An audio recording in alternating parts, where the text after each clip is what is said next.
मान लीजिए आप, मैं और मुकेश, हम तीनों फ्रेंड्स हैं। वो मूवीज के पहले वाला मुकेश नहीं, हमारा इमेजिनरी फ्रेंड मुकेश। हम तीनों मिलकर के 200 रुपए लगाते हैं, यानी कि 600 रुपए हम लगाते हैं और एक स्टॉल खरीदते हैं। तो ये हमने 200 रुपए लगाए और एक स्टॉल खरीदा, और इसके बाद एंड ऑफ द डे हमें 120 रुपए का प्रॉफिट हुआ। अब मुकेश कहता है कि यार इस 120 रुपए की हम पार्टी कर लेते हैं, लेकिन आप और मैं समझदार हैं और हम कहते हैं कि नहीं, हम इस पूरे 120 रुपए की पार्टी नहीं करेंगे। हम क्या करेंगे, 60 रुपए लगाएंगे हमारे स्टॉल के इंप्रूवमेंट पर, यानी कि उसकी ग्रोथ पर, और 60 रुपए हम अपने प्रॉफिट की तरह रखेंगे। अब हमने 60 रुपए अलग कर दिए, 60 रुपए हमारी कंपनी की ग्रोथ के लिए चले गए। 60 रुपए का प्रॉफिट हम तीनों आपस में डिवाइड कर लेते हैं, यानी कि 20 रुपए तीनों की जेब में आते हैं। अब ये जो 20 रुपए हमारी जेब में आए हैं, इसे हम बोलेंगे डिविडेंड। और स्टॉक मार्केट में आप किसी कंपनी के ओनर कैसे बनते हैं, उस कंपनी का स्टॉक होल्ड करके। तो अगर आप किसी कंपनी का स्टॉक लंबे समय तक होल्ड करते हैं, डिविडेंड अनाउंस होने के बाद भी अगर आपने होल्ड किया हुआ है स्टॉक, तो आप उस डिविडेंड के हकदार बन जाते हैं। अब आपने इंडिविजुअली लगाए 200 रुपए, 20 रुपए का प्रॉफिट आपकी जेब में आया। इसे आप रख दीजिए इस फॉर्मूला में, dividend divided by investment multiplied by 100। तो जो वैल्यू आएगी 10%, ये क्या है, ये है डिविडेंड यील्ड। अब डिविडेंड यील्ड क्या भला होता है,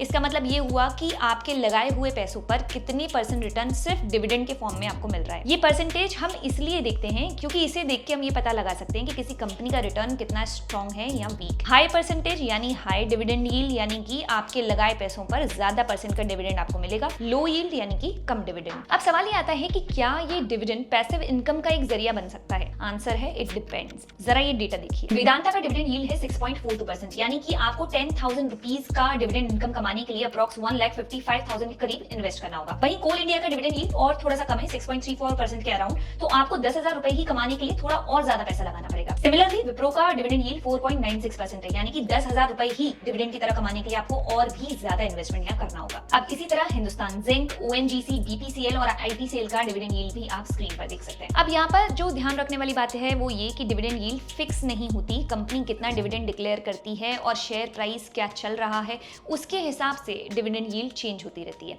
और क्योंकि इनकम हो रही है तो टैक्स भी जरूर आएगा, तो उस पर भी एक नजर डाल लीजिए। डिविडेंड आपकी टोटल इनकम में ऐड होता है, तो आपके इनकम टैक्स स्लैब 5%, 20%, 30% के हिसाब से यहाँ पर टैक्स लगता है। इसे क्लासिकल सिस्टम कहते हैं, यानी कि कंपनी प्रॉफिट पर टैक्स देती है और इन्वेस्टर्स जो हैं वो डिविडेंड पर टैक्स देते हैं। अगर एक कंपनी से 5,000 रुपीज से ज्यादा डिविडेंड मिलता है तो 10% TDS कटेगा। पैन कार्ड ना देने पर 20% TDS, फॉर्म 15G और 15H देने पर अगर आप एलिजिबल हैं तो TDS नहीं कटता। इसके अलावा लोन से शेयर्स खरीदे हैं तो इंटरेस्ट एक्सपेंस का मैक्सिमम 20% डिविडेंड इनकम से डिडक्ट आप कर सकते हैं। Investment in the securities market is subject to market risks. Read all the related documents carefully before investing.